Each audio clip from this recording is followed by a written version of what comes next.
मैं हर फैमिलीज में ये टैबू देख रहा हूँ कि जहाँ पे माँ बाप अपने बच्चों के सामने फाइनेंशियल कंडीशन के ऊपर बात करने से भी खुद को रोकते हैं।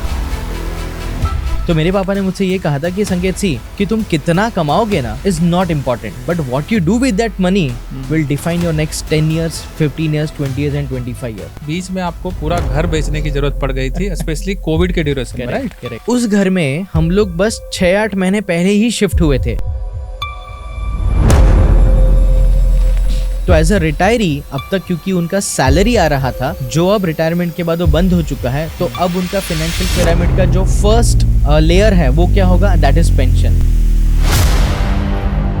पढ़ाई लिखाई के बाद और फिर कमाने के लिए तो हम लोग तैयार हो जाते हैं, पर कमाने के बाद उन पैसों का करना क्या है, उसके लिए कोई स्कूल नहीं है। जब पापा रिटायर हो रहे थे, जब उनको ये एहसास होने लगा कि अब तो वो सैलरी बंद होने वाली है, वो कॉन्फिडेंस वो उनमें नहीं दिख रहा था कि वो अपना पैसा किस तरीके से मैनेज करने वाले हैं। फादर ने बताया कि how much you earn is never important, but how you manage your money will define your next few years.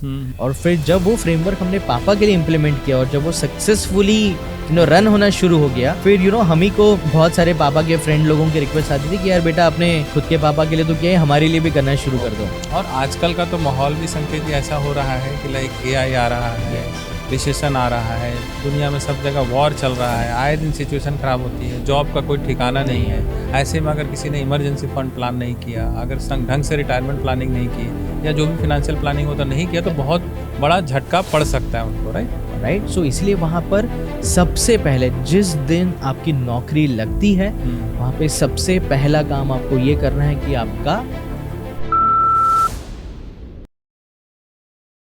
Hey, hi guys. So today we have one special guest on my podcast, which is RK Gupta podcast show.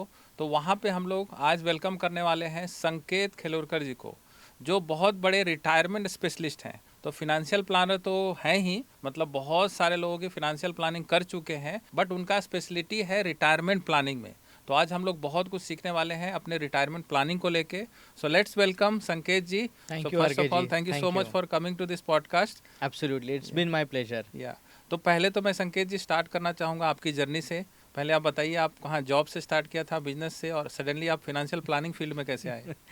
तो R K जी, story कुछ ऐसा है कि जब graduation के बाद हर एक लड़के को ये होता है कि एग्जैक्टली अब लाइफ में करना क्या है, तो वो क्लैरिटी होती नहीं है। Correct. और बिकॉज मेरे फादर ओएनजीसी में थे, he was into oil and gas background, तो उन्होंने बोल दिया कि यार संकेत, मैं तुम्हारे लिए काम कर सकता हूँ कि तुमको ऑयल एंड गैस के फील्ड में कहीं नौकरी लगवा सकता हूँ। और ऐसे करके मेरी ऑयल एंड गैस में एंट्री हो गई।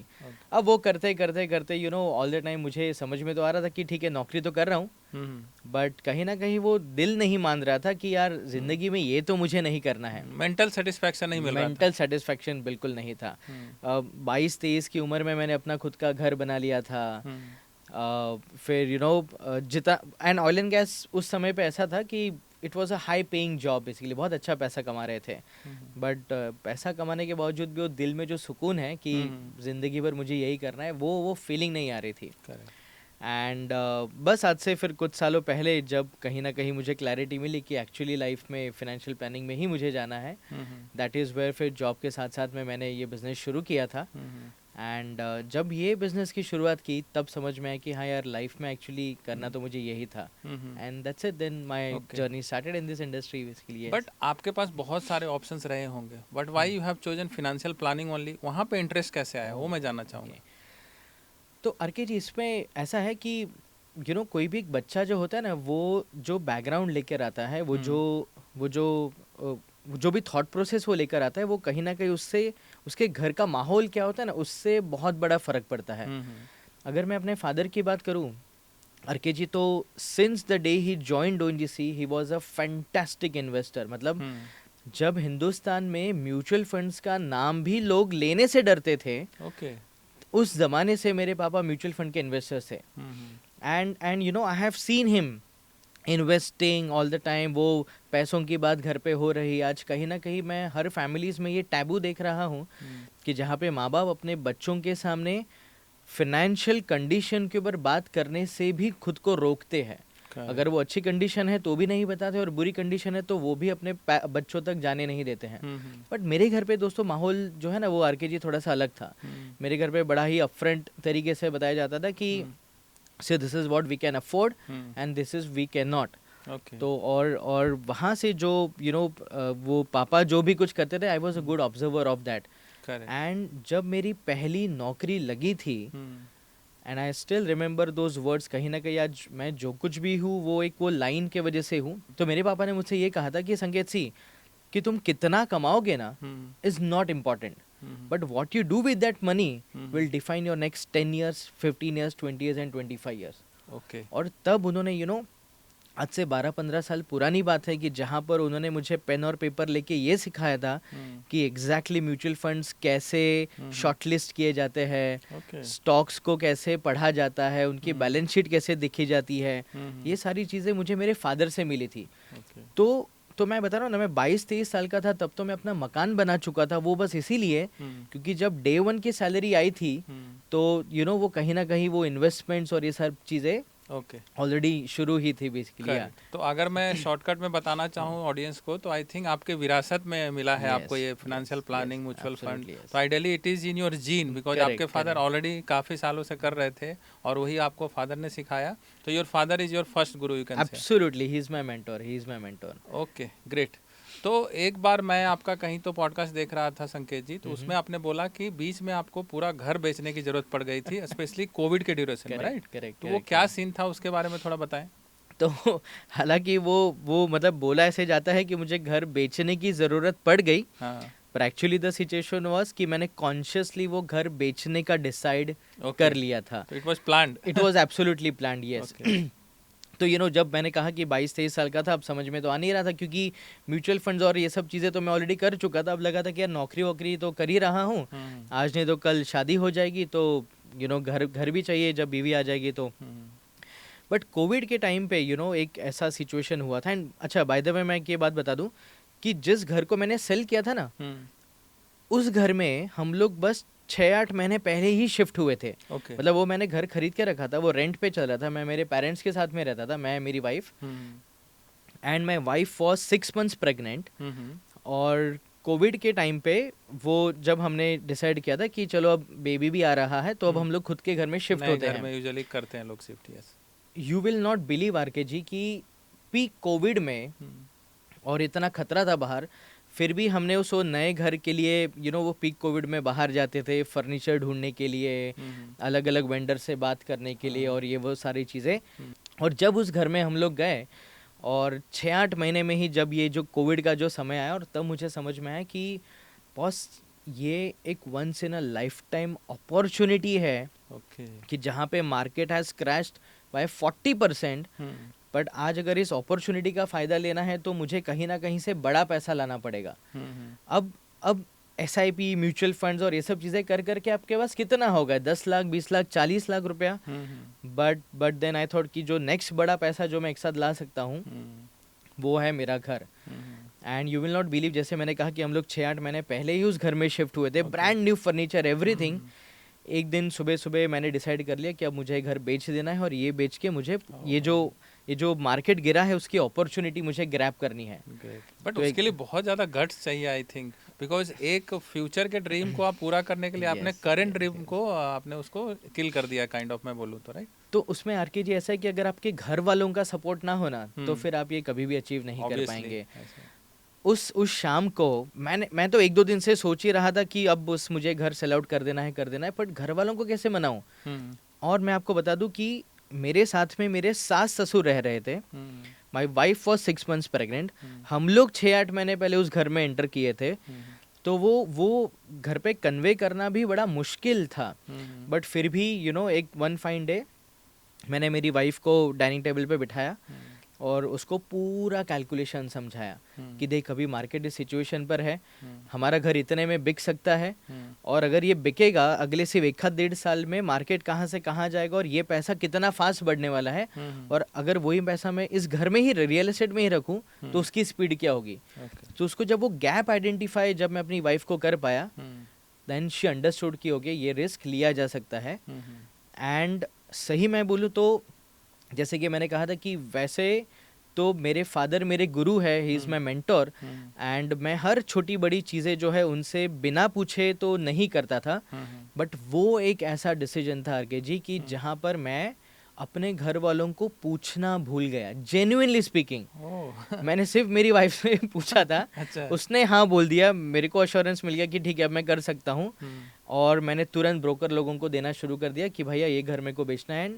एक महीने में मैंने वो घर बेच दिया। ओके मैंने वो प्राइस नेगोशिएशन और वो सब की कोई जगह ही नहीं रखी। मैंने कहा बॉस इस वक्त ऐसा है कि पैसा आना ज़रूरी है, वो 2-4 लाख ज़्यादा में बिके कम में बिके that does not matter, because वो अपॉर्चुनिटी मेरे लिए बहुत इंपॉर्टेंट थी।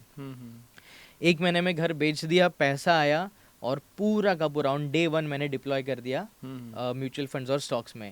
ओके आज कहीं ना कहीं मैं अगर बात करूँ तो it's been what I think 6 years, शायद वो 3 गुना वो पैसा हो चुका है। बहुत बढ़िया। तो ये एंड आई एम सॉरी मैं आपको इंटरप्ट कर रहा हूँ, द बेस्ट पार्ट इज कि मैं आज 1.5 से 2 करोड़ के घर में रह रहा हूँ रेंट पर at the cost of only 30-35,000।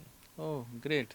तो जितना आप ईएमआई उसके लगाते थे उस रेंज पे, तो आप वैसे भी रह पा रहे हो, राइट? वैसे भी रह पा रहे हो, उससे बड़े घर में फुल्ली फर्निश्ड हाउस, और उसके बावजूद मेरी वेल्थ भी 3 गुना बढ़ गई। करेक्ट। अगर वो घर नहीं बेचा होता तो शायद मैं आज 1/3 एसेट पे ही रह रहा होता। ज्यादा से ज्यादा वो सिंपल 20-30% का या डबल का अप्रिसिएशन मिल सकता था मोस्ट प्रॉब्ली। 3-4 साल में इतना तो रियल एस्टेट अप्रिशिएट होता नहीं है। Very good. So this story is very inspiring संकेत जी। तो that's why guys I told you कि आपको हमेशा अपॉर्चुनिटी का वेट करना चाहिए। तो इन्होंने सही अपॉर्चुनिटी देखा, और ऐसा नहीं है कि इन्होंने बिना समझे और बिना जाने मुझे कर दिया। मतलब इनको ऑलरेडी वो एक्सपीरियंस था, 10-15 साल से काम कर रहे थे, तो उनको ये अपॉर्चुनिटी दिखी, that is why he could do this. But इसका मतलब ये नहीं करना है कि आपको भी अपना घर बेच के लगाना है guys, I am telling very clearly. Yes, तो आपको पूरी अंडरस्टैंडिंग के साथ करना है। तो इनका स्टोरी थोड़ा डिफरेंट है। यस।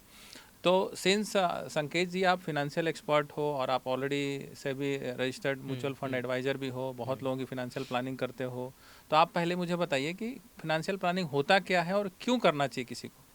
ओके, सो सी फिनेंशियल प्लानिंग होता क्या है, ये बहुत ही इंटरेस्टिंग क्वेश्चन है। And what I understand is कि जो मेरा ऑब्जर्वेशन आज तक मैं जितने भी क्लाइंट लोगों से मिला हूँ, उनसे उनकी फैमिली के साथ जो मेरा इंटरेक्शन होता है, और वहाँ से मुझे समझ में ये आया है कि अच्छा आरके जी आप मुझे खुद बताइए, जब आपके भी बच्चे हैं मेरे भी बच्चे हैं, इन बच्चों को जब हम लोग स्कूल में डालते हैं, शायद नर्सरी से जब हम लोग उनको स्कूल में डालते हैं, प्री स्कूल में जब हम लोग डालते हैं, वहाँ से लेकर 12th तक, और 12th के बाद जो ग्रेजुएशन होता है 4 साल का, और फिर शायद मास्टर्स होता है और 2 साल का, तो 12 साल वो हो गए, और 3 साल ये 15 साल, और 3 साल 4 साल ग्रेजुएशन के लिए, तो ऑलमोस्ट 18-20 साल जो है बेसिकली आपके पढ़ाई लिखाई में निकल जाते हैं। ये पढ़ाई लिखाई हम लोग करवाते क्यों है बच्चों से? अभी तो मेन मोटो वही होता है कि जॉब कर ले या कोई बिजनेस कर ले। करेक्ट। सी जॉब कर ले या बिजनेस कर ले वो तो सेकेंडरी है, बट अल्टीमेटली हमारे माँ बाप और हम भी अपने बच्चों से अपेक्षा करते हैं कि बस एक कमाना शुरू कर दें। हाँ, राइट, ऑब्वियसली। पर पूरी का पूरा जो लाइफ है वो पढ़ाई लिखाई के बाद, और फिर कमाने के लिए तो हम लोग तैयार हो जाते हैं, पर कमाने के बाद उन पैसों का करना क्या है, उसके लिए कोई स्कूल नहीं है। करेक्ट। और वहीं पे एक्चुअली फाइनेंशियल प्लानिंग की सबसे ज़्यादा ज़रूरत है। आज मैं आपको बताऊं तो फॉर एग्जांपल अगर मैं मेरे फादर का ही एग्जांपल अगर लेता हूं, तो जब वो रिटायर हुए थे ओएनजीसी से, उनके जो कलीग्स थे, उन कलीग्स का जो रिटायरमेंट कॉर्पस था वर्सेस मेरे फादर का जो रिटायरमेंट कॉर्पस था, उसमें 6 गुना का डिफरेंस था। 6 गुना। क्यों? या it's a huge difference. I mean एक सरकारी एम्प्लॉय के लिए उनके लिए उनकी पेंशन ही सबसे बड़ी, मैं बोल सकता हूँ, रिटायरमेंट की लाठी होती है। करेक्ट। उसी से काम चलाना पड़ता है। बट अगर आपके पास वन वेज कि आपको जितना कंपनी ने जो इकट्ठा किया था वो आपको मिल जाए, दूसरा उसमें आपने थोड़े एफर्ट्स खुद के भी डाले, और अगर वो 2 गुना 3 गुना 4 गुना हो जाता है, तो imagine the amount of sense of assurity you have post retirement and pre retirement age well. Now मैं कहना ये चाहता हूँ कि हम जब भी पढ़ाई लिखाई करके जब नौकरी करते हैं, तो हर एक किसी के गोल होते हैं कि मैं अपना खुद का एक घर बनाऊंगा, मैं एक गाड़ी लूंगा, मैं शादी करूंगा, मैं अपने बच्चों को स्कूल में डालूंगा, मैं अपनी फैमिली को ये लाइफ देना चाहता हूँ। बट इस पूरे ड्रीम वाला जो जर्नी है, वहाँ पे कहीं ना कहीं हम लोग ये भूल जाते हैं कि हर एक गोल को जो है ना मुझे प्लान करना पड़ेगा। और आज ये कोई भी जो गोल है वो बिना पैसों के या बिना फाइनेंशियल प्लानिंग के अचीव नहीं होने वाला है। सबके पीछे कुछ ना कुछ मैकेनिज्म होता है, जैसे हम बोलते हैं ना कि every dream is just like a dream, जब तक उसके पीछे आप गोल अटैच नहीं करते हैं, राइट। तो कई बार पता है लोगों के मुंह से हम लोग सुनते हैं कि अरे यार ये वाली इमरजेंसी आ गई, इसलिए मेरे को ये सारा पैसा विड्रॉ करके यहाँ पर डालना पड़ा। हम लोगों को क्या दिखता है, यार उसने तो इतना बड़ा एसेट ले लिया, पर वो लोग करते क्या है, ये एसेट बेचा और वो बेच के दूसरा एसेट ले लिया, बस बात खत्म। बट व्हाट इफ उसके बदले में आपका लाइफ अगर ऐसा हो कि जहाँ पे आपके लाइफ में म्यूचुअल फंड्स SIP के द्वारा लिक्विडिटी भी बनी हुई है, उसके बावजूद आप सोना या गोल्ड खरीद रहे हैं, उसके बावजूद आपके पास घर भी है, और उसके बाद शायद आपके पास एक ज़मीन है या फार्म हाउस भी है वगैरह वगैरह। तो मल्टीपल एसेट्स होना और एक ही एसेट को इधर से उधर करते रहना और बोलना कि यार मैंने एक न्यू इन्वेस्टमेंट कर दिया, तो बस वो स्टेज हमारे लाइफ में ना, इसीलिए वो फाइनेंशियल प्लानिंग होना बहुत ज़्यादा ज़रूरी है। और आज चाहे कोई जॉब कर रहा है या चाहे कोई बिजनेस में है, हर किसी को आज कहीं ना कहीं वो अर्ली रिटायरमेंट वाला जो फीलिंग है वो हर किसी के मन में है। बट अगर वो अर्ली रिटायरमेंट ढंग से प्लान ना किया हो, तो मैंने लोगों को देखा हुआ है कि जहाँ पे वो लोग 70 साल के हो चुके हैं, 65 साल के हो चुके हैं, but because they are not financially free, वो आज इस उम्र में भी काम उनको करना पड़ रहा है। और आजकल का तो माहौल भी संकेत जी ऐसा हो रहा है कि लाइक AI आ रहा है, रिसेशन आ रहा है, दुनिया में सब जगह वॉर चल रहा है, आए दिन सिचुएशन ख़राब होती है, जॉब का कोई ठिकाना नहीं है। ऐसे में अगर किसी ने इमरजेंसी फंड प्लान नहीं किया, अगर ढंग से रिटायरमेंट प्लानिंग नहीं की, या जो भी फिनेंशियल प्लानिंग होता नहीं किया, तो बहुत बड़ा झटका पड़ सकता है उनको, राइट। एंड मैं आपको ना यहाँ पे एक रियल टाइम स्टोरी बताता हूँ। सो मेरी 2 क्लाइंट्स हैं, एंड मज़ेदार बात यह है कि ये दोनों क्लाइंट जो है ना, वो सेम सोसाइटी में, सेम बिल्डिंग में, अगल बगल में रहते हैं। अब सुनो, मतलब मज़ेदार बात क्या है ना, मैं ना अभी वो क्लाइंट A और क्लाइंट B बोलता हूँ, मैं उनका नाम नहीं ले सकता। अब वो जो क्लाइंट A और क्लाइंट B है, दोनों का सैलरी सेम है, दोनों सेम कंपनी में भी काम करते हैं। अब जो क्लाइंट A है ना, क्लाइंट ये है कि जब उन्होंने नौकरी शुरू की थी तब से he has started his investing. Today he is around I think 42-43 के आसपास, और आज कहीं ना कहीं उनके सिर्फ म्यूचुअल फंड्स में जो है वो 1-1.5 करोड़ के आसपास का पैसा है। उनके पास नेशनल पेंशन स्कीम, जिसको NPS भी कहते हैं, NPS में 1 CR के आसपास है। वो खुद आज 1.5 करोड़ के मकान में रह रहे हैं, और उसके अलावा बॉम्बे में भी उनका एक मकान है। Okay, this is client A। Okay, अब क्लाइंट B जिसके सैलरी सेम, अच्छा बाय द वे दोनों को वाइफ है और दोनों के 1-1 बच्चे हैं। Okay, in the client B, क्योंकि उन्होंने कभी भी अपने फाइनेंशियल प्लानिंग पे ध्यान नहीं दिया, although he was earning the same amount as client A, but आज कहीं ना कहीं उनके पास उनके घर के अलावा जो पर्सनल एक्यूमुलेशन है, that is hardly 10-15 lakh rupees. Okay, now what I am trying to say is कि आप चाहे कितना भी कमा रहे हो, आपके घर पे जो भी सिचुएशन होगी, बट वहाँ पे आप कितना कमाते हैं उससे फर्क नहीं पड़ता। जैसे मेरे फादर ने बताया कि how much you earn is never important, but how you manage your money will define your next few years. और आज कहीं ना कहीं उनका सिचुएशन ये है कि आज अगर उन्हें कुछ अगर अपने अर्ली रिटायरमेंट को प्लान भी करना है, तो उन्हें वो कॉन्फिडेंस ही नहीं आ रहा है, क्योंकि लिक्विड कैश सिर्फ 10-15 लाख पड़ा है। तो ये बहुत अच्छा एग्जांपल से आपने समझाया। क्लाइंट A और B सेम सैलरी है, एक के पास प्रॉपर फाइनेंशियल प्लानिंग है, दूसरे के पास वो फाइनेंशियल प्लानिंग नहीं है, and that is why he is well established, सब कुछ उनका अच्छे से चल रहा है, और यहाँ पे उनको दिक्कत आ रही है। और मैं उन दोनों के माइंडसेट का भी बहुत बड़ा डिफरेंस बताता हूँ। अभी कुछ ही समय पहले कुछ NPS में बहुत बड़े चेंजेस आए थे, और वहाँ पे वो चेंजेस हमें उनके पोर्टफोलियो में इम्प्लीमेंट करवाना था। तो हमारी टीम ने क्लाइंट A को कॉल किया कि सर ऐसा ऐसा है, और आपकी जो मीटिंग है वो संकेत सर के साथ में हमें अपॉइंट करना है, तो आप कब फ्री है। तो क्लाइंट A जो बड़ा डिसिप्लिन्ड बंदा है, उसने तुरंत टाइम दे दिया, और वो आए मीटिंग की, उनमें जो भी इम्प्लीमेंटेशन करना था, रिबैलेंस करना था, वो करके, और वो फ्री भी हो गए। और अब क्लाइंट B का माइंडसेट सोचो, अब उनको मेरी टीम कॉल कर रही है, तो बोले नहीं अभी मुझे कुछ नहीं करना। अरे ये नहीं करना, हमें नया कुछ भी करना नहीं था, उनके बस जो एग्जिस्टिंग पोर्टफोलियो है उसको रीबैलेंस करना था। बट वो कहीं ना कहीं वो अपने फाइनेंस की तरफ ध्यान ही नहीं है, और उस वजह से वो ही is not able to take those decisions. Correct, ये भी आपने बहुत अच्छा बात बोला कि लोग इसको प्रायोरिटी नहीं देते हैं, प्रायोरिटी नहीं राइट। देते हैं। लोग सोचते हैं बाद में कर लेंगे, अभी कौन रिटायर हो रहा है, अभी कहाँ बच्चे की शादी करनी है। Correct, तो वो लॉन्ग टर्म थिंकिंग नहीं है, उनका शॉर्ट टर्म थिंकिंग है कि पहले आज का देखते हैं, Correct, कैसे घर लेना है, correct, क्या correct, करना है। correct. इसकी वजह से वो डिसिप्लिन भी खो देते हैं Yes, yes, और yes. अपने गोल को भी अचीव नहीं कर करेक्ट पाते। करेक्ट। और वो हमारे मम्मी पापा हमसे कहते ही थे कि वो क्या कहते हैं, जब आग लगे तब कुआं खोदने जाओगे हाँ, तो correct. फिर क्या होगा। एग्जैक्टली वो सिचुएशन वहां पर मुझे देखती हुई, मतलब मैं नज़र में मेरे आ रहा है कि वहां पर क्या होने वाला है अब। ओके, बहुत बढ़िया। तो अब आते हैं फिनेंशियल प्लानिंग की ओर। तो किसी को अगर फिनेंशियल प्लानिंग करना है तो उसके क्या क्या वेज हैं, लाइक कौन से एसेट क्लास में उनको डालना चाहिए। एक ब्रॉड लेवल पे आप मुझे एसेट क्लास भी बता दीजिए, कहाँ कहाँ डालना चाहिए। So RK ji, see financial planning it's not about asset class. Okay. Actually मैंने अभी बहुत ही कुछ ही दिन पहले मैंने एक बहुत ही अमेजिंग वीडियो बनाया था जिसका नाम मैंने दिया है फिनेंशियल पिरामिड का। ओके। तो जब हम लोग वो फिनेंशियल पिरामिड को जब फॉलो करेंगे ना, तो हमारा जो फिनेंशियल प्लानिंग है वो अपने आप होता रहेगा। It is not about asset class. मेरा कहने का मतलब ये है कि आज कहीं ना कहीं लोग जब भी फिनेंशियल प्लानिंग या इन्वेस्टिंग की जब बातें होती है तो लोगों के दिमाग में ये आता है कि हाँ यार, मैं पोस्ट ऑफिस में चला जाऊँ, मैं बैंक एफडी में चला जाऊँ, और कोई थोड़ा सा लर्नेड बंदा होगा तो बोलता है कि मैं म्यूचुअल फंड या स्टॉक्स कर लूँ। बट एक्चुअली फिनेंशियल प्लानिंग वहाँ से शुरू होती ही नहीं है। ओके। अगर आप एक्चुअली फिनेंशियल प्लानिंग के वो पूरे पिरामिड को समझेंगे, द बेस्ट पार्ट इज कि उस पूरे पिरामिड के तहत अगर मुझे एक बिल्डिंग को, उस बिल्डिंग के स्ट्रक्चर को अगर मुझे मान लो अर्थक्वेक प्रूफ बनाना है या कैलामिटी प्रूफ बनाना है, तो मुझे क्या करना पड़ेगा? मुझे करना पड़ेगा कि मुझे उसका पाया जो है ना मजबूत करना पड़ेगा। अब हमारे केस में, अपने फाइनेंशियल प्लानिंग के केस में, पाया मजबूत कैसे होगा? पाया मजबूत होगा आपके अच्छे इंश्योरेंस से।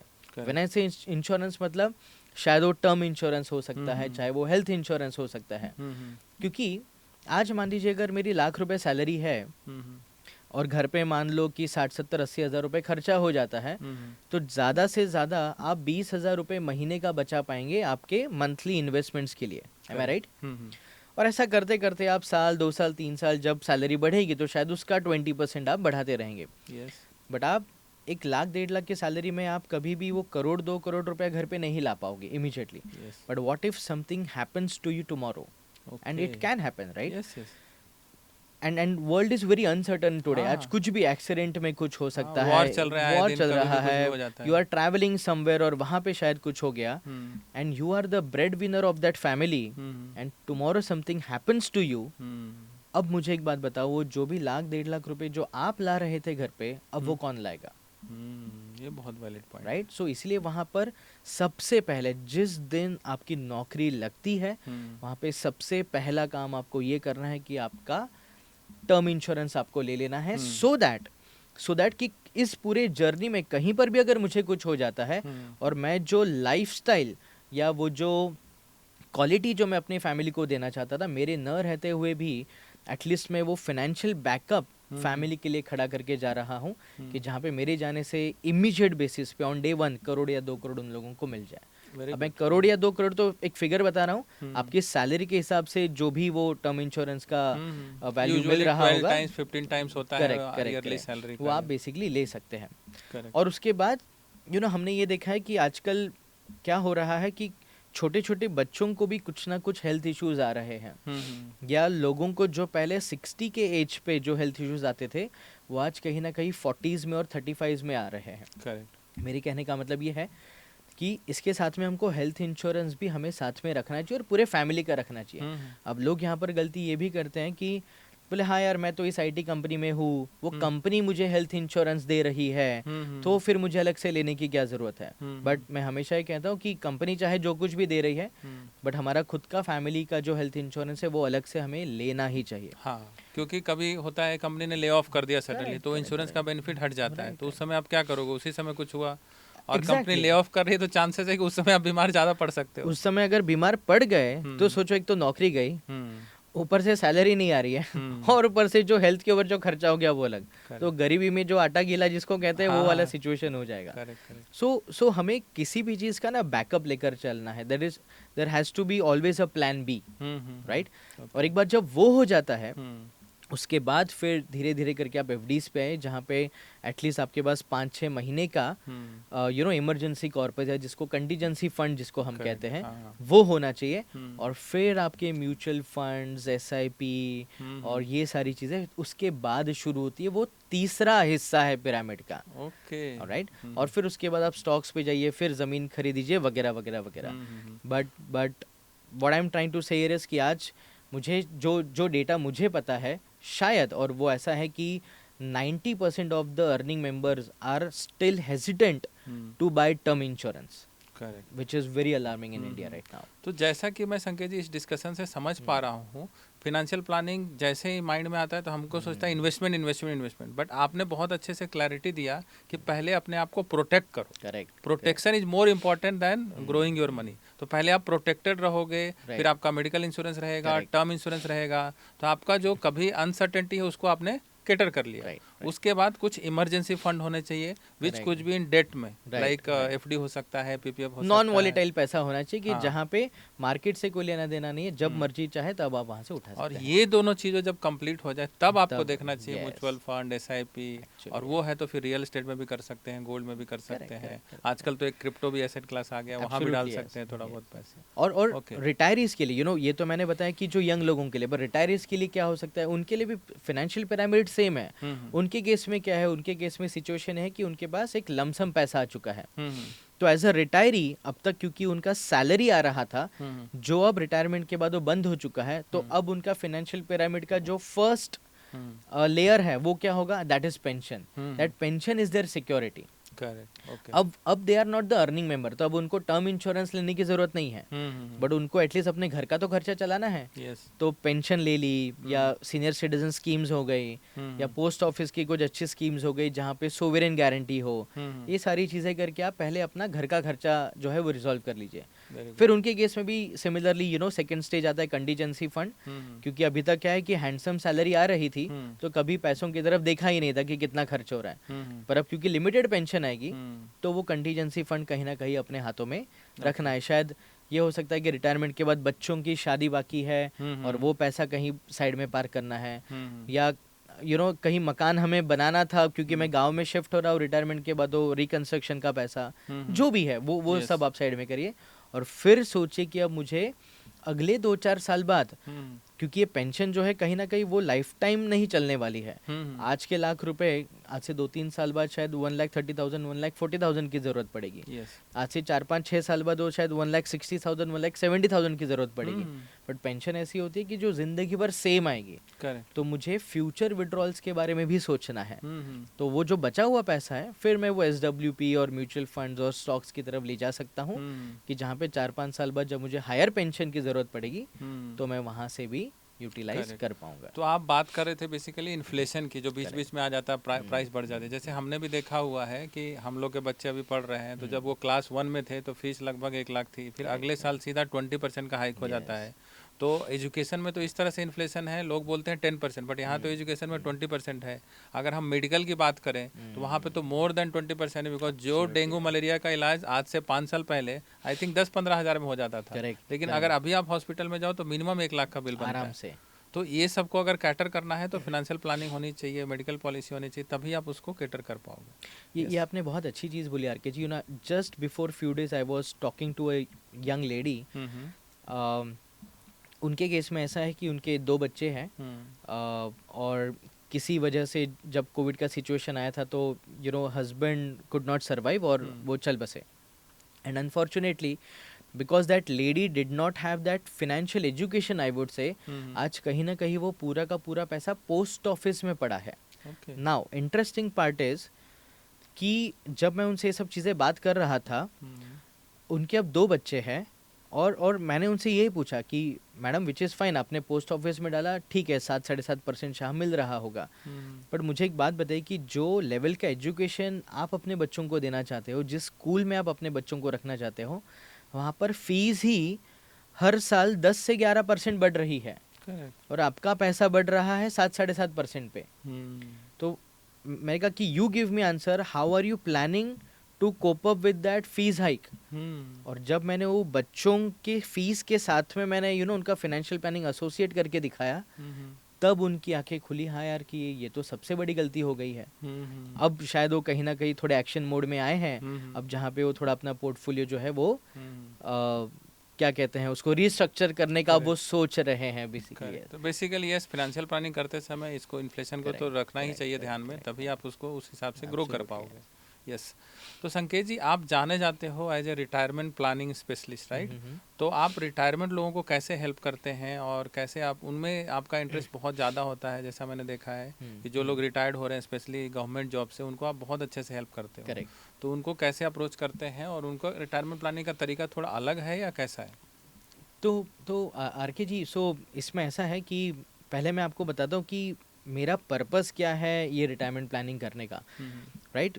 मैंने आपको जैसे बताया कि my father has been an amazing investor while he was doing a job. Correct. But you know कहीं ना कहीं जब उनका भी रिटायरमेंट का स्टेज जब नज़दीक आया था, और मैंने वो घर पे एक अजीब सा माहौल ये देखा कि इसके पहले कभी भी पैसों को लेकर चिंता नहीं थी, पर आज कहीं ना कहीं जब पापा रिटायर हो रहे थे, जब उनको ये एहसास होने लगा कि यार अब तो वो सैलरी बंद होने वाली है, तो वो कॉन्फिडेंस वो उनमें नहीं दिख रहा था कि वो अपना पैसा किस तरीके से मैनेज करने वाले हैं।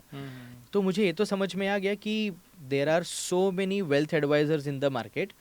तो मैंने कहा कि चलो सब लोगों को बुलाते हैं एक करके और लेट अस अंडरस्टैंड कि कौन क्या ऑफर कर रहा है, क्योंकि पहले समझ तो ले कि है क्या चीज़ें अपने पास अवेलेबल। तो हम लोग ने ढेरों लोगों से बात किया, सब लोग से समझने की कोशिश की, and the worst part was there are so many financial planners in the market, but जैसे मैं आपको एक एग्जांपल देता हूँ। लेट्स से एक एमडी मेडिसिन एक डॉक्टर है, तो क्या आप उस डॉक्टर के पास किसी एक ब्रेन हैमरेज के लिए एक एमडी मेडिसिन के पास जाएंगे? The answer is no. Let's say we have cancer, पर क्या हम किसी ऑर्थोपेडिक के पास जाएंगे? नहीं। The answer is no, right? और वो मुझे समझ में तब आया, फाइनेंशियल प्लानिंग में भी कहीं ना कहीं ये सेम कॉन्सेप्ट हमें यूज करना है। डॉक्टर्स या wealth planners, so by background I would say, और by education they are wealth planners और they are doctors, पर उनका नीश क्या है वो हमें समझना है। और इसीलिए फिर जब मैंने देखा कि पूरे मार्केट में जहाँ पे लोग 1000-1200 एक कंपनी से, अगर आप देखेंगे हिंदुस्तान में जितने भी पीएसयू कंपनीज हैं, आज एक पीएसयू कंपनी से साल में 1000-1500 लोग रिटायर हो रहे हैं, और बहुत बड़ा कॉर्पस लेके। And the biggest problem in India is कि there is absolutely nobody who is an expert और who is master in retirement planning. सब लोग वेल्थ प्लानर्स तो है, but they are not retirement planners. और तब मुझे समझ में आया, जब मेरे पापा के लिए जब प्लानिंग करनी थी, तब मुझे समझ में आया कि एक्चुअली कोई रिटायरमेंट स्पेशलिस्ट है ही नहीं। Everybody is either a product seller, और या तो वो अपना वही जो सेम फॉर्मेट जो है वो लेकर आ जाते थे। और तब मैंने वन बाय वन धीरे धीरे करके मैंने पापा को बोला कि आप सब लोगों को छोड़ दो, हम लोग खुद ही पूरा इसको डिज़ाइन करने की कोशिश करते हैं। और फिर धीरे धीरे करके मैंने वो डिज़ाइन करना शुरू किया।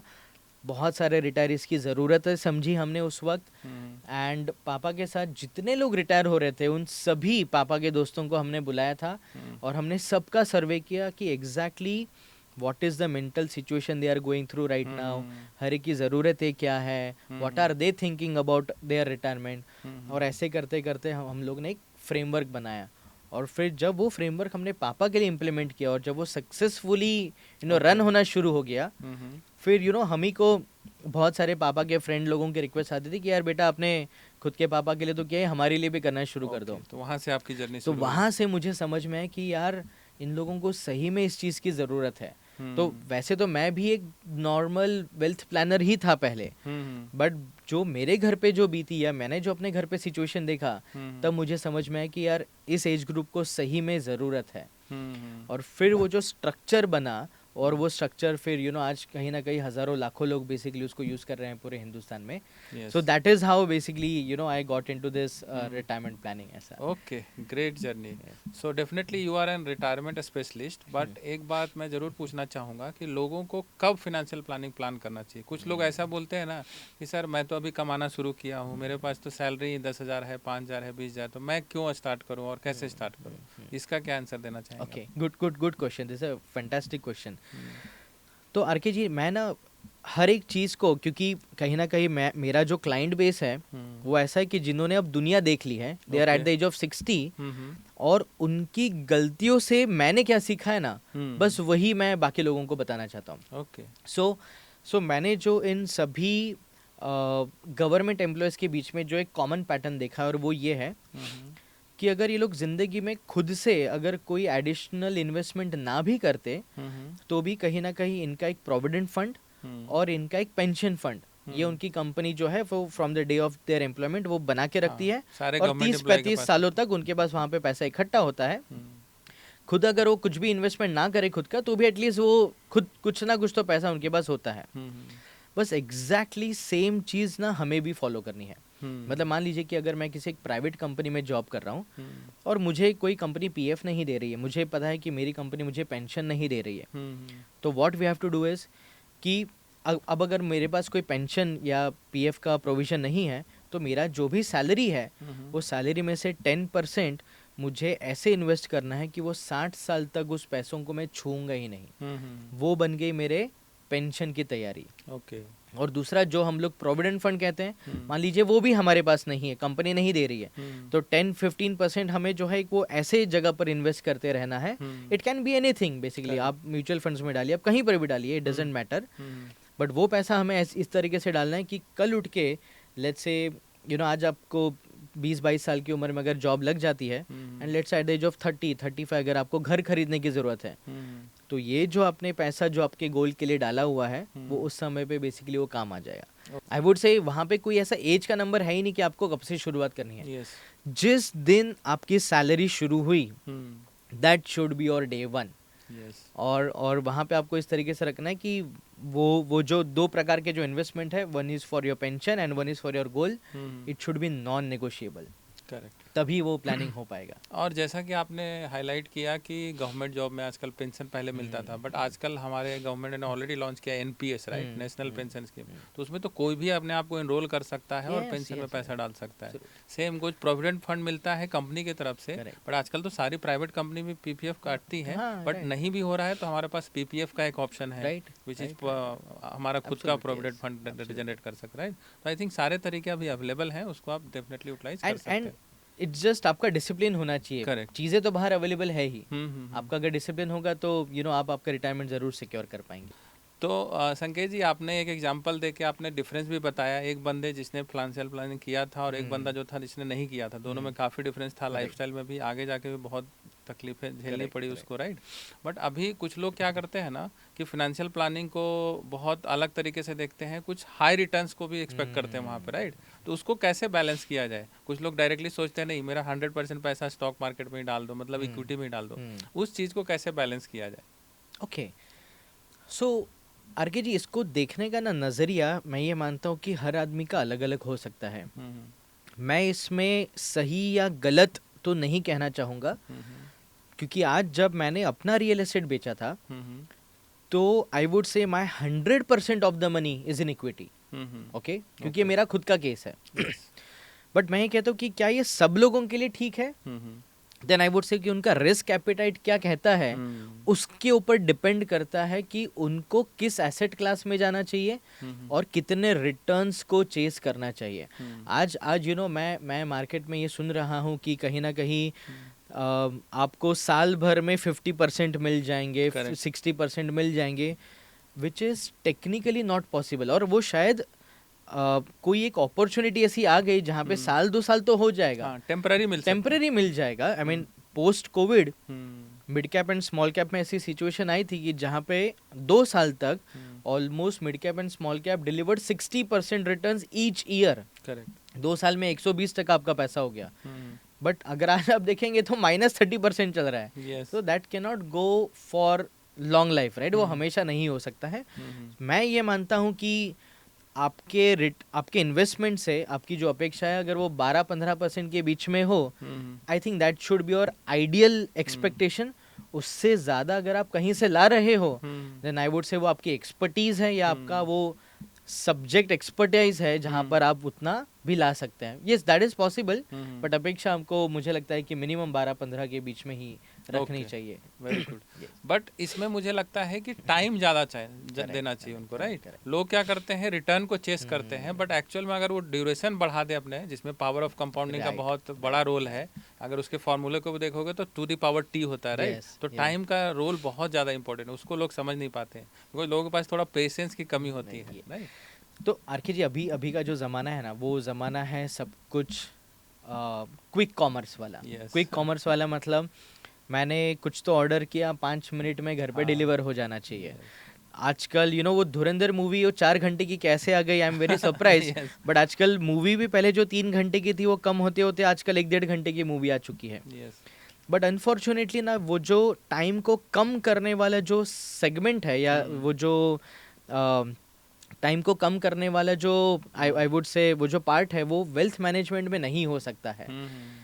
वेल्थ मैनेजमेंट में मुझे लगता है कि जो सबसे बड़ा एसेट आपके लिए है वही टाइम है। इट डज नॉट मैटर कि आपने 10 लाख इन्वेस्ट करके रखे हो या 1000 रुपए इन्वेस्ट करके रखे हो, आप उस पैसों को कितना लंबा टाइम दे रहे हैं और उसके ऊपर जो कंपाउंडिंग आएगी, I think that is the only way of actual wealth creation. कितना परसेंट रिटर्न बना वो तो हमेशा सेकेंडरी ही होता है। आई थिंक डिसिप्लिन और टाइमिंग, टाइम जितना ज़्यादा दोगे वो आपको मैटर करता है, स्पेशली। आरके जी, आप और मैं वैसे देखा जाए तो कहीं ना कहीं वेल्थ के बिजनेस से ही रिलेट करते हैं।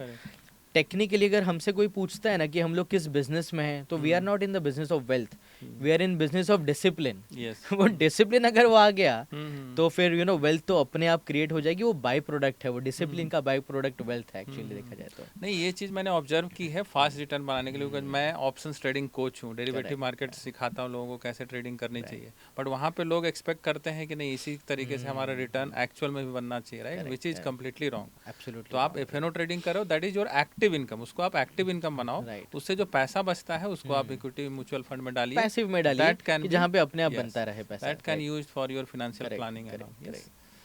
तो आई थिंक बहुत अच्छे से हमने फाइनेंशियल प्लानिंग को समझा है। तो कुछ 2-4 मिथ्स आप हाईलाइट करना चाहेंगे संकेत जी, जो लोगों को होते हैं फाइनेंशियल प्लानिंग को लेके? पहला मिथ तो मुझे लगता है कुछ लोग बोलते हैं कि अमीर को ही करना चाहिए, गरीब को नहीं करना चाहिए। उसके बारे में क्या बोलना चाहेंगे? एक मजेदार बात बताऊं, जिन लोगों को ये लगता है कि सिर्फ अमीर लोगों के लिए ही वेल्थ मैनेजमेंट है या फाइनेंशियल प्लानिंग है, वो कहीं ना कहीं अमीर इसलिए बने हैं क्योंकि जब वो गरीब थे और उन्होंने फाइनेंशियल प्लानिंग की थी। यस, बिल्कुल, you know, so everybody has started from the scratch. It's just वो जो बूंद बूंद से घड़ा भरता है जिसको हम कहते हैं। आई नो सम पीपल, मेरी खुद की स्टोरी मैं आपको बताता हूँ।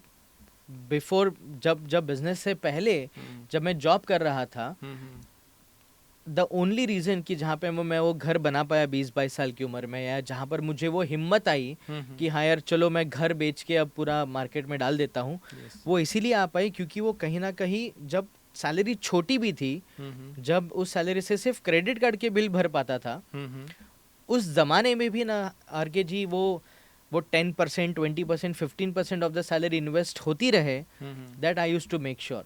और वो धीरे धीरे करते करते कब वो इतना बड़ा पूल बन गया कि मतलब आज अब मुझे वो चिंता ही नहीं है कि वो घर पे पैसा कैसे आएगा। आज कहीं ना कहीं मेरे जो घर का रेंट है वो सिर्फ मेरे डिविडेंड से आ जाता है, वो भी मुझे मेरी एक्टिव इनकम से भरना नहीं पड़ता है। सो मेरे कहने का मतलब है कि वो कंपाउंडिंग के द्वारा अगर आप 10-15 साल 20 साल जब आप इन्वेस्टेड रहेंगे, कुछ ऐसे 5-6 साल आएंगे जहाँ पे आपका अल्टीमेट वेल्थ क्रिएशन होगा। पर वो जो शुरुआत के जो 10 साल है उसमें आपको घड़ा भरते रहना है, भरते रहना है, भरते रहना है, और एक टाइम आएगा जब ये पूरा का पूरा जो घड़ा है ना वो बेसिकली मटके में कन्वर्ट हो जाएगा।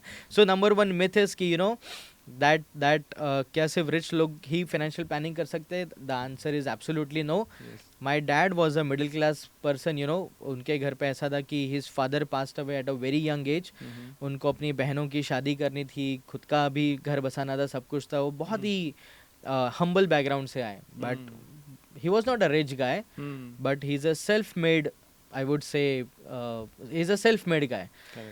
दूसरा मिथ ये है कि कि आजकल कहीं ना कहीं लोगों में ये देख रहा हूँ कि सबसे पहले अगर हम लोग इन्वेस्टिंग की बात करें, वो लोग डायरेक्टली स्टॉक मार्केट में आ जाते हैं। Directly stock. तो मैं ये कहता हूँ कि स्टॉक मार्केट में आप तब आइए कि जब आपका लिक्विडिटी क्रिएट हो चुका है, और वो लिक्विडिटी क्रिएट होगा, मुझे नहीं लगता कि म्यूचुअल फंड्स के अलावा और कोई भी ऐसा ऑप्शन है कि जहाँ पे एटलीस्ट आपका सेफ्टी वाला जो पैसा है ना वो वहाँ पर बन चुका है। यस अगर आपको लगता है कि यार 40-50-60 लाख रुपए वहाँ पे इकट्ठा हो गया है, मैं जब चाहे तब मैं वो लिक्विडेट कर सकता हूँ, फिर आप नेक्स्ट स्टेप जाइए कि जब आप स्टॉक्स में खेल रहे हैं या कुछ और बेसिकली जहाँ पे आप हायर रिस्क लेना चाहते हो। तो आप बोलना चाह रहे हो पहले स्टार्ट कीजिए डेट से and then goes go towards equity. Absolutely.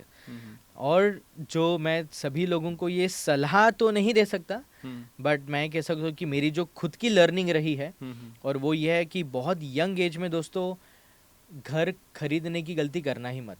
Because वो आपके ज़िंदगी का इतना बड़ा डिसीजन होता है, और घर आजकल जो लाख 2 4 5 10 लाख में आता नहीं है, कहीं ना कहीं करोड़ रुपए तो मिनिमम जाते हैं। And in your early age जहाँ पर आपको आपका सेफ्टी नेट बनाना है, पर वो सेफ्टी नेट बनाने के बदले में आप वो पूरा पैसा EMIs में जब आप डालते जाते हो, और वो फिर आप वो रैट रेस में उलझे हुए रहते हो। तो जब संकेत आपने बात छेड़ा ही है, तो एक EMI ट्रैप होता है जहाँ पे लोगों ने 1 करोड़ का घर लिया, फिर पूरा 50 to 60% of his portion goes to वो। तो इसको कैसे हैंडल करते हैं और क्या है basically EMI trap? See the biggest challenge right now I see is ये जो EMI ट्रैप है, कि आज के समय पे अगर हम लोग बात करें, आज 7-7.5% पे कहीं ना कहीं होम लोन मिल जा रहा है। तो हमें ये लगता है कि अरे यार करोड़ रुपए का मकान खरीदना है, मान लो 30-40 लाख लोग अपने पेरेंट्स से ले लेते हैं, बाकी का 50-60 लाख रुपए जो है वो लोन ले लेते हैं, और उनको ये लगता है कि हाँ यार रेंट भरने से अच्छा है कि हम लोग EMI भरते रहे।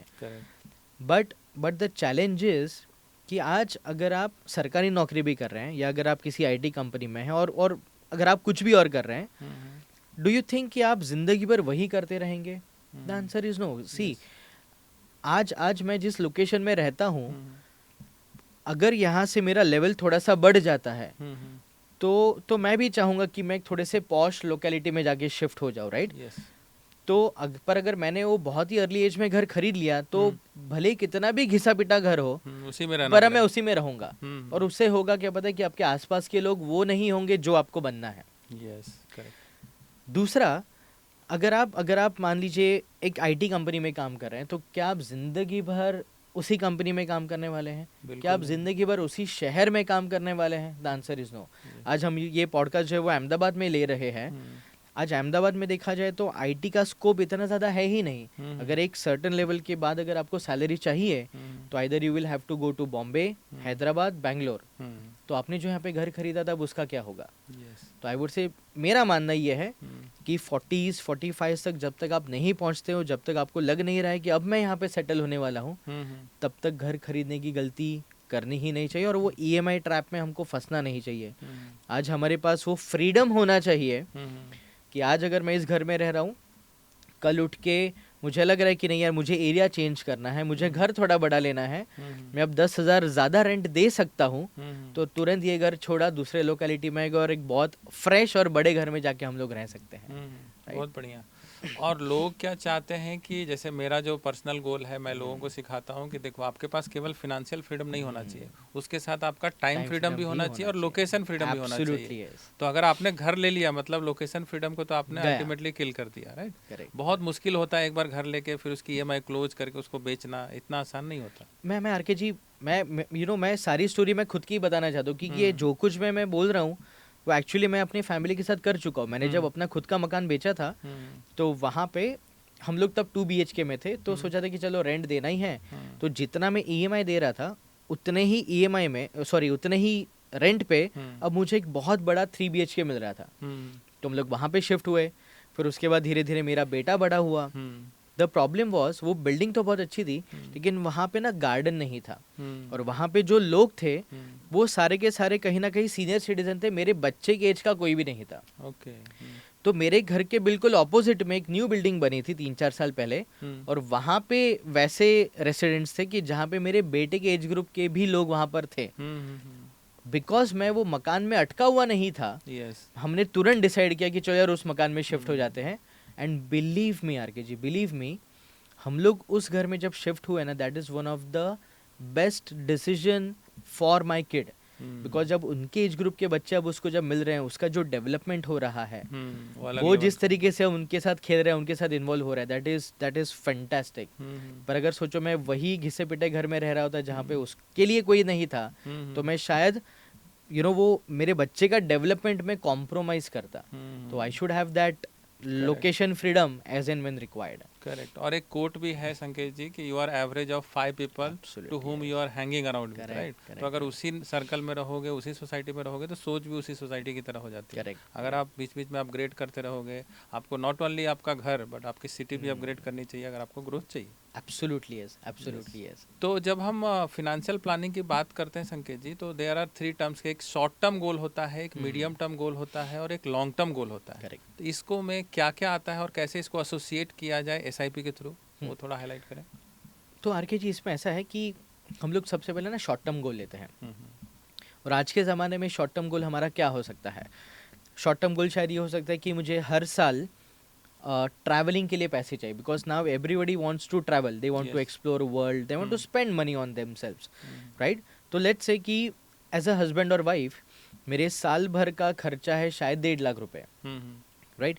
तो मुझे एक एसआईपी तो कुछ ऐसे ही करनी चाहिए जहाँ, और वो SIP can be in mutual funds और एफडी, व्हाटएवर इट इज। मैं उस इंस्ट्रूमेंट के ऊपर जा ही नहीं रहा हूँ, बट एक वो पैसा एक ऐसे डायरेक्शन में जाना चाहिए कि जहाँ पे मुझे पता है कि मैं हर मार्च में या हर दिसंबर में जब मैं घूमने जाता हूँ, मुझे पैसों की ज़रूरत है। अब मैं अचानक से कहीं से वो पैसा ला, उससे अच्छा छोटे छोटे पैसे मैं इकट्ठा करता रहूँ, एंड ऑफ द ईयर मैं वो पैसा विड्रॉ करूँ और जाके घूम के आ जाऊँ। या अब ये हो गया बेसिकली शॉर्ट टर्म गोल। एक मीडियम टर्म गोल ये हो सकता है कि शायद आज मैं एक सिडान कार चला रहा हूँ और मुझे एक एसयूवी लेनी है 20-25 लाख रुपए की या शायद 30 लाख रुपए की, तो वो 3-4 साल का गोल हो सकता है, which is a medium term goal. या आपके घर पे और भी कोई सिचुएशन हो सकती है, तो अब हमें उसके लिए वो गोल आइडेंटिफाई करना पहले बहुत ज़्यादा ज़रूरी है, बिकॉज आप किस डायरेक्शन में जाएंगे वो तो पता होना चाहिए ना। तो किस डायरेक्शन में जाना है, कहाँ पर हमें रुकना है, अगर वो पता हो तो फिर उतने टेन्योर का जो इन्वेस्टमेंट्स हमें कर पाएंगे वो हम लोग बहुत क्लियर डायरेक्शन में कर पाएंगे। और बीच में अगर कोई इमरजेंसी आ जाती है तो मेरे मन में मैं क्लियर होना चाहिए कि यार एक्चुअली ये पैसा तो इस गोल के लिए रखा था, अब ये इमरजेंसी है तो इसके लिए मुझे कहीं और से पैसे का अरेंजमेंट करना पड़ेगा। अगर गोल क्लियर नहीं है तो मैं क्या करूँगा, ये पैसा उठा के यहाँ पर डाल दूंगा और फिर पता चला यार ये गोल तो अचीव ही नहीं हो पाया है। और फिर उसके बाद लॉन्ग टर्म गोल आता है कि शायद मुझे एक बहुत अच्छे मकान में बेसिकली शिफ्ट होना है, या मुझे अपने पेरेंट्स को वर्ल्ड टूर के लिए लेकर जाना है, and it can be anything basically. Your long term, your pension planning can be your long term goal, your early retirement can be your long term goal. Yes. तो अगर आपने decide कर लिया कि let's say if I am at the age of 20-25 और मुझे 45 के as में अर्ली रिटायर होना है, तो मुझे पता है कि अब मेरे पास 20 साल ही है, और वो 20 साल होना, ईच पासिंग डे आपको पता होना चाहिए कि हर दिन जो मैं नया इन्वेस्टमेंट कर रहा हूँ वो मेरे रिटायरमेंट को और नज़दीक लेकर आ रहा है। सो आई थिंक उसी तरीके से आपका शॉर्ट टर्म, मीडियम टर्म और लॉन्ग टर्म गोल जब डिफाइंड हो तो तब आप बहुत ही कमिटेड रहेंगे उस गोल को अचीव करने के लिए। आपको क्लैरिटी भी रहेगी क्योंकि आपका ऑलरेडी डिवाइडेड है, बट दोनों तीनों को मिक्स ना करें कभी। That should be the advice. तो आजकल एक बहुत अच्छा टर्म चल रहा है मार्केट में, विच इज फायर। बोलते हैं ना कि हमारा financial independence and early retirement, right? तो वो नंबर क्या होना चाहिए किसी के लिए, तो क्या वो नंबर होता है यूजुअली, आप बताएं थोड़ा। राइट। सो आरके जी, फायर जिसको कहते हैं, या जिसको अगर हम फुल फॉर्म में बात करें तो financial independence and retire early जिसको कहते हैं। तो मैं सभी लोगों को यही कहता हूँ कि सी रिटायरमेंट का मतलब ये नहीं है कि आपने काम करना बंद कर दिया है, राइट? फॉर मी, मैं वो फाइनेंशियल फ्रीडम शायद आज से 3 साल पहले अचीव कर चुका हूँ, कि आज कहीं ना कहीं उतना एसेट तो बना लिया है कि अब मेरे घर पे जो डेली खर्चे हैं, जो मेरे बच्चों के स्कूल फीस है, वो सारी चीज़ों के लिए मुझे भागना ना पड़े। अब जो मेरा मिशन है कि जहाँ पे मुझे पूरे हिंदुस्तान में जो रिटायरीज के लिए जो मुझे करना है, जिस तरीके से उनके होलिस्टिक हेल्थ और वेल्थ के लिए जो मुझे काम करना है, दैट इज़ माई मिशन। पर मैं वो दूसरे लोगों के लिए कब भाग पाऊंगा जब मेरा पेट भरा हुआ है। उसको ही मुझे लगता है, मतलब अगर आप मुझसे पूछे तो for me that is the financial independence and retire early concept. और जैसे अगर कोई नॉर्मल जॉब भी कर रहा है, मैं ये बोलता हूँ कि अगर आपका घर बन चुका है, अगर आपको ये लग रहा है कि अगर आज से भी अगर मैं जॉब करना छोड़ दूँ, अगर मुझे कोई नया सोर्स ऑफ इनकम नहीं आ रहा है, तो एटलीस्ट आपके पास एसेट्स उतने होने चाहिए जिसका रेंटल इनकम, जिसका Passive डिविडेंड इनकम, या जिसके विड्रॉवल्स इस तरीके के हो कि जहाँ पर आपके डेली रूटीन के खर्चे उनसे ही चलते रहे, and then you are working on some new vision और न्यू मिशन, या शायद आपको, आप जॉब कर रहे थे और आपको एक नया स्टार्टअप शुरू करना है, बट स्टार्टअप में आपको भी था शायद पहले 1-1.5 साल कोई इनकम ना है, बट बिकॉज आपने वो फायर अचीव कर लिया है, तो आप वो हिम्मत तभी कर पाएंगे जब पता है कि यार घर वाले जो है वो they are being taken care और उन्हें कोई तकलीफ नहीं हो रही है, और तभी मैं एक वो नया एडेड इनिशिएटिव में ले सकता हूँ. तो for me fire is not a number, for me fire is that situation कि जहाँ पे मैं एग्जिस्टिंग सेटअप को डिस्टर्ब किए बिना अगर मैं कोई नया इनिशिएटिव शुरू कर सकता हूँ without taking home any money, I think that is the financial independence I would से. ओके, एंड मोटा मोटी आई थिंक फायर नंबर सबके लिए वेरी करेगा, किस सिटी से आप बिलोंग करते हो, क्या आपका बैकग्राउंड है, आपका गोल क्या है. Yes correct. तो जो आपको चाहिए सरवाइव करने के लिए, अगर वो कहीं से मुझे लगता है पैसिवली मैनेज आ हो रहा रहा है, एक्टिव ना करके पैसिवली अगर आ रहा है, तो that means you have achieved your fire number. Absolutely yes, absolutely. Very good. तो इस पॉडकास्ट के लास्ट में मैं वही पूछना चाहूँगा, कुछ 1-2 एडवाइस आप देना चाहेंगे फाइनेंशियल प्लानिंग को लेके संकेत जी? मैं बस ये कहना चाहता हूँ दोस्तों कि किसी भी चीज़ को ना कुछ जल्दबाजी में अचीव करने का ट्राई मत करना. Everything will take its own time. आपका काम है कि एफर्ट्स डालते रहिए, उस एफर्ट्स को कहीं बीच में ब्रेक मत होने देना, बिकॉज अगर वो डिसिप्लिन ब्रेक हो गया तो कंपाउंडिंग ब्रेक हो जाएगा, and you will have to start your journey from the scratch again. Number 1. Number 2, मैं ये मानता हूँ कि ज़िंदगी में हमें बहुत कुछ अचीव करना है, हमें किसी भी एक चीज़ से ना संतुष्ट नहीं होना है. मेरे ख्याल से तो ये होना चाहिए, and we have to always keep on seeing कि और मैं नया मेरी फैमिली के लिए, मेरे सोसाइटी के लिए, इस कंट्री के लिए मैं क्या कर सकूं. जब हम उस बारे में जब हम सोचेंगे तो मुझे लगता है कि वो जो ड्रिफ्ट देगा आपको, वो जो रॉकेट जो बेसिकली आपको देगा, I think those are the 2-3 things which I would say कि वो हर किसी में वो होना चाहिए, एंड देन सी कि आपके फैमिली में क्या मैजिक हो रहा है basically. Great advice. So guys, you have learned so many things on financial planning. तो अभी आपको और भी कुछ जानना है, एग्जैक्ट जानकारी चाहिए कि भाई ये फंड में कैसे इन्वेस्ट किया जाता है, जो भी जानकारी आपको फाइनेंशियल प्लानिंग को लेके चाहिए, अगर वो पर्टिकुलर टॉपिक आप कमेंट कर देंगे यूट्यूब के चैनल पे, तो मैं उस टॉपिक पे संकेत सर को वापस इनवाइट करूँगा, उनके साथ वापस से हम लोग चर्चा करने वाले हैं. सो meanwhile, thank you so much Sanket for coming to this podcast, and let's meet again for some Absolutely yes. Thank you RK ji, it was a wonderful session. और मैं सभी लोगों से बस एक ही चीज़ कहना चाहता हूँ, रिटायरमेंट की बात तो संकेत के साथ. Great, thank you so much.